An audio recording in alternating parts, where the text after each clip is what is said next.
We are from Personal Counseling and Wellness Services at Caseload San Mateo. My name is Makiko Ueda. I'm a faculty member there and counselor. I coordinate personal counseling services. Hi, my name is Alexandra Caldeira. I am one of the personal counselors in the Wellness Center. I'm adjunct faculty right now as part of the team, but I did start off my as a trainee, and I also am a CIIS alumni from the drama therapy program and a current PsyD student at CIIS. And I forgot to mention, I'm also a CIIS alumni. I'm so happy to have this opportunity to talk to you.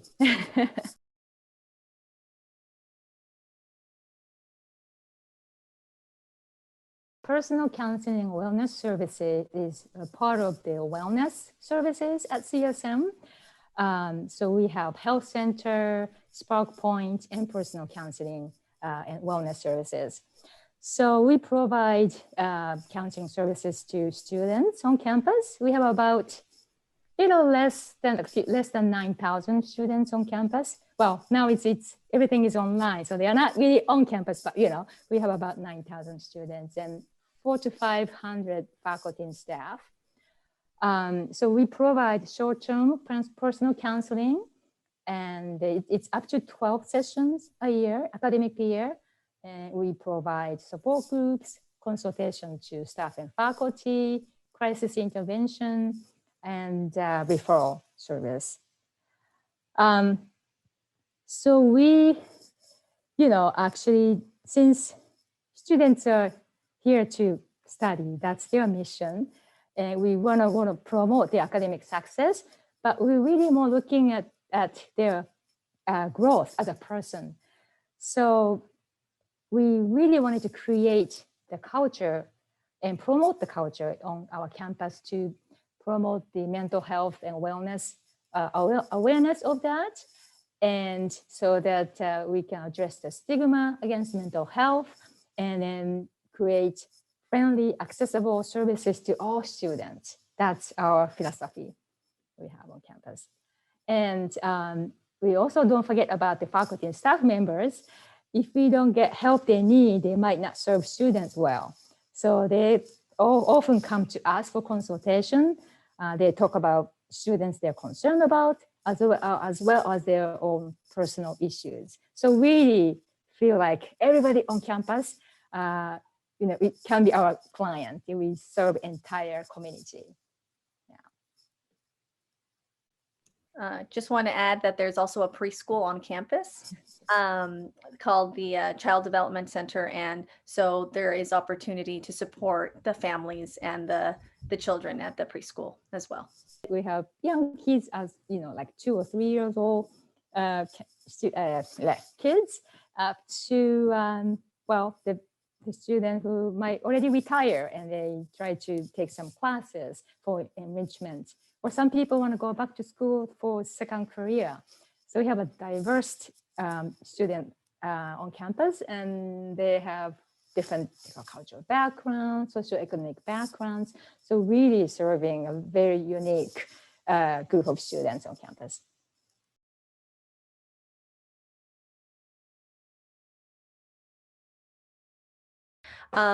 So the responsibilities outside of direct client work would look like, notes, I think is always a big concern. So it's kind of a private practice style of notes. It's not Medi-Cal notes. It's very, we do it on an online platform. And it's very kind of straightforward. Outside of notes, there's also, we have the opportunity to support the entire campus. So sometimes we will offer workshops or trainings to students or staff. We do wellness weeks. We've been doing that pretty regularly since we started on Zoom. Normally, we have a health fair every semester. So that's part of our duties is to support the health fair and to promote the personal counseling services on campus. We also do classroom visits.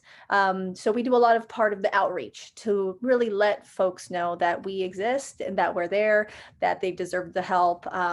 And that there's 12-week sessions.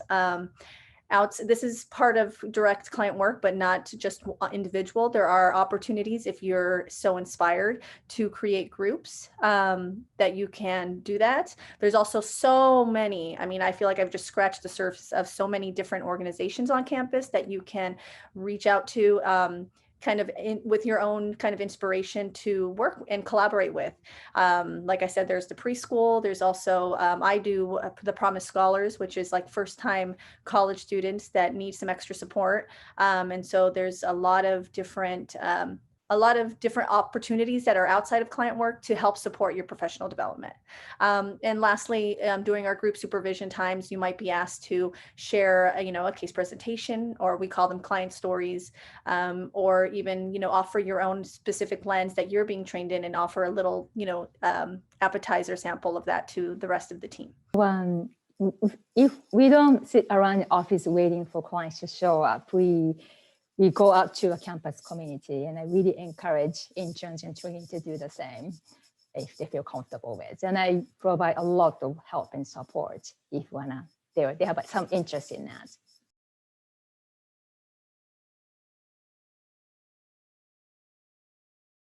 Most of the students are self-refer, so they contact the wellness center, the health center, to initiate the first appointment. But actually, about 50% of students are suggested by faculty and staff member. So they themselves may contact the health center to make their own appointment, or maybe the faculty contact us first to say, hey, my student is interested in your service, and how can I make a linkage to connect to your services. So we do a lot of initial contact like that. And then once they have an initial appointment, well, actually before that, when they contact the health center, typically the person at the health center asks them if they have any preference in terms of male, female, or any sexual orientation, background, or maybe they have some language preferred. So we take that consideration to assign the counselor. But usually, because the counselor tend to be busy and the students are busy too, so we just try to assign based on their schedule and availability. So that's how the intern and trainee, they receive their clients. And as Alexandra mentioned, we use the electric medical record system. In that, there's an assessment sort of a section of it. So initial session, or takes 1 or 2 sessions to go through the assessment once the students are assigned or clients are assigned to you. That's how we go through the assessment process. And based on the assessment, and after a few sessions, if we determine that, well, maybe the situation might be, we have so much limit in terms of providing support. We have 12 session limits, and on top of it, we have a long break, like a winter break, summer break. We follow the academic calendar, and we're not able to provide services when there's no school, no classes. So because of that limitation, when we feel that this client or student might need some outside support, then we really try to promote and help to explore their clients' resources. They may have an insurance, or maybe they have some connection at the county services, or maybe low fee clinic. So we really take our session time to provide the linkage. And we also have a connection with San Mateo County behavioral health, recovery health. So we're able to also refer clients there if it's necessary. So that's how we do it. But referring the student to outside resources is always challenging. It's kind of scary for students. It might take entire 12 sessions to talk about connecting students outside as a part of their growth process.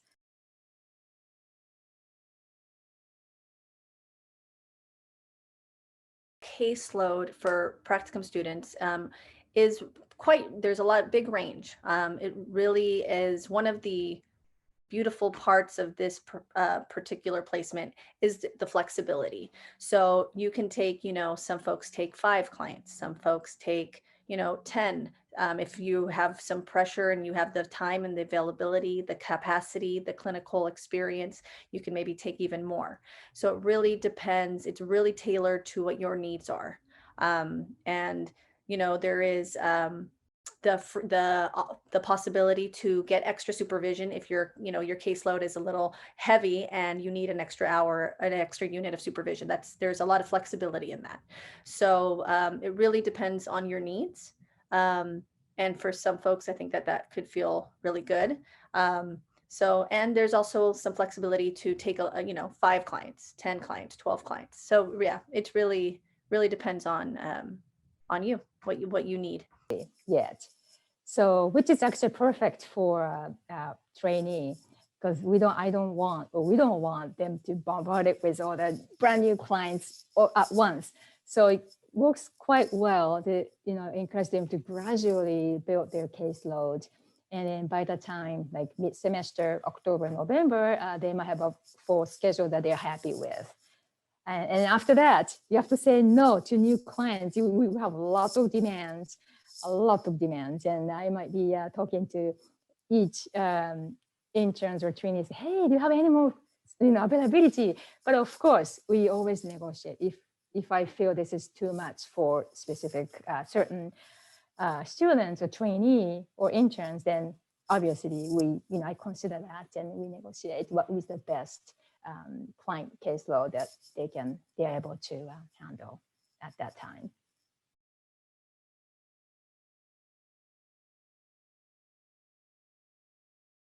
Currently, I'm the only clinical supervisors, and I offer 2 units of supervision, 1 group and 1 individual. Like Alexandra said, if there's a need to have to get the additional supervision, I'm happy to provide that. I'm very flexible. Yeah, and then for a part of the group supervision, we meet actually for 3 hours, not 2 hours. The meaning is that we wanted to incorporate some training aspect of it. So we meet every Wednesday from 10 to 1 o'clock.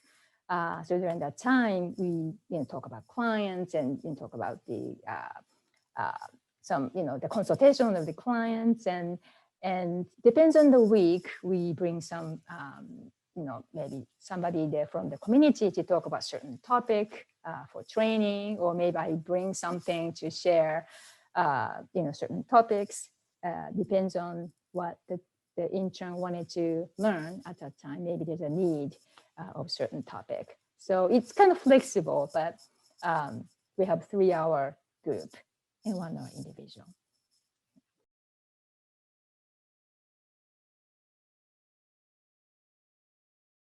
Training, there's lots of different ways it shows up. One is there's like every semester, a couple times a semester, there's the opportunity of something that's called Flex Day, where there is no school, but the staff has the opportunity to be trained in different, lots of different ways to be supportive to certain populations that are on campus.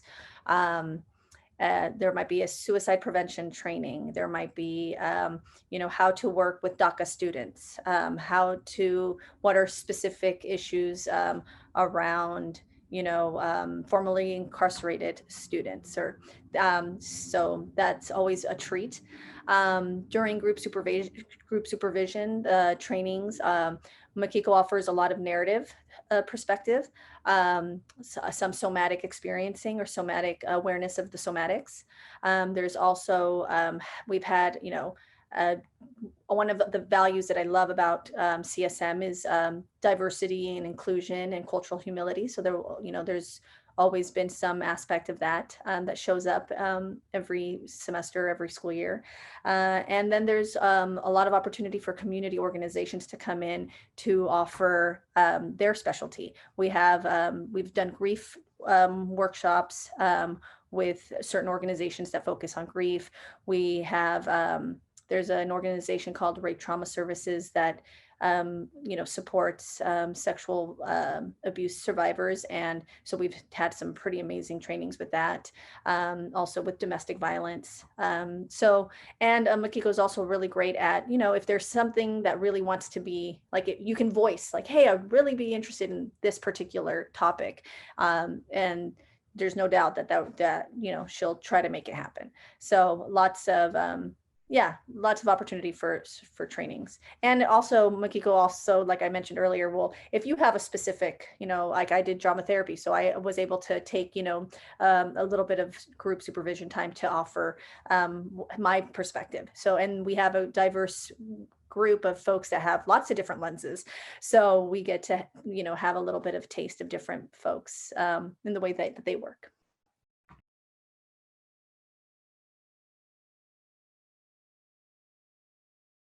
I think what contributes the most to it, so there's a few things. One is that there's a lot of support, right? This is I think about this, the butterfly effect, where you feel somebody's supportive to you, and then you support somebody else and somebody else. Like, that's the environment. So that's one of the things that is one of the pillars that I've taken away from CSM, is the amount of support that is available, not just on campus from your, the other interns, to Makiko, to, Emily, who's who runs the whole wellness center. There's a lot of different support systems. Also is Makiko has a really beautiful way of treating all of us like adults, and really, saying, really believing and having a lot of trust and faith that you will meet your, what you're here for. And there is a really a powerful way that has influenced my personal professional development. And so, yeah, it's trust and support that I think has been two really important pillars for my success at CSM. And I believe that could be really, I think that if those are things you value, this could be a great placement.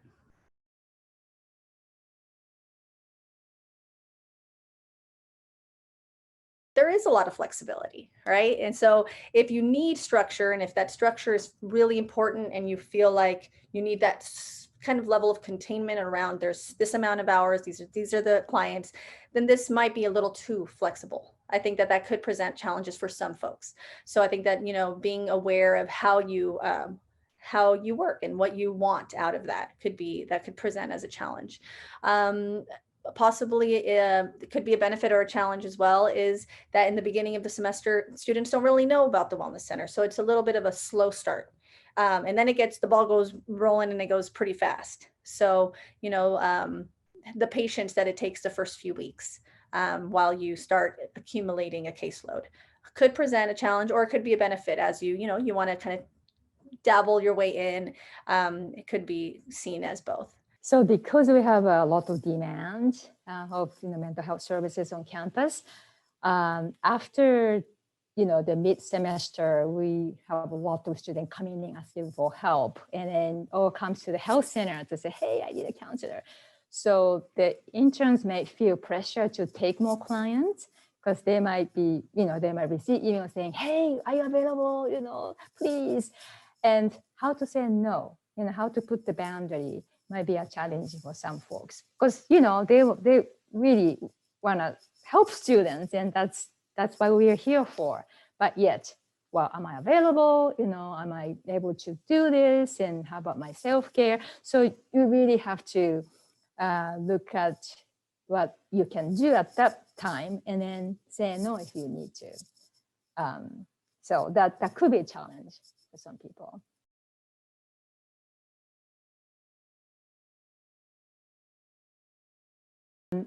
My hope for trainee and associate interns is for them to really grow as a person as a therapist.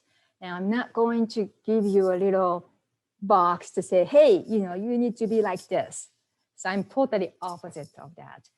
So my job is to really create a safe place for them to explore, and it's okay to make mistakes and learn from it. So in that safe environment, I really want them to grow and understand who they are as a therapist. That's my ultimate goal. So yeah, it's maybe it might translate as freedom, because have a lot of sort of flexibility and freedom, but that's the philosophy behind it. So we have a lot of people, interns with very different, backgrounds. They have different counseling philosophy or different theoretical backgrounds, and I'm all welcome. And it's not like a client centered, like a intern centered place. I really want them to bring whatever they wanted to talk about and put on the table and discuss, and how's that working for you and how's that working for your clients. I don't want the intern and trainee to feel like they have to change themselves to be able to fit the theory. No, it is a negotiation process. So I really encourage the process to really, okay, how does I fit, or how this theory fit me? What kind of negotiation needs to happen so that I feel like this is me doing a therapy. So that's my belief. You want to say something, Alexandra? Or? Yeah, that's what I was going to share as well, is that there is a lot of spaciousness to be who you are, and to bring in your lens, and to share that lens. We have, folks that are a little bit more CBT. We have folks that do art. Then there's drama therapy. There's psychodynamic theory, and there's just kind of this pot. Some folks, speak. We have a couple of counselors that speak, Spanish or Chinese now, right? And so also really just always just want to, bring it into our pot, just to encourage to bring your full self. This is it's a special placement. I guess my bias as my experience. We all bias. We love our space. So yeah, just want to share that there is a lot of room for your uniqueness, that I think is rare in certain placements.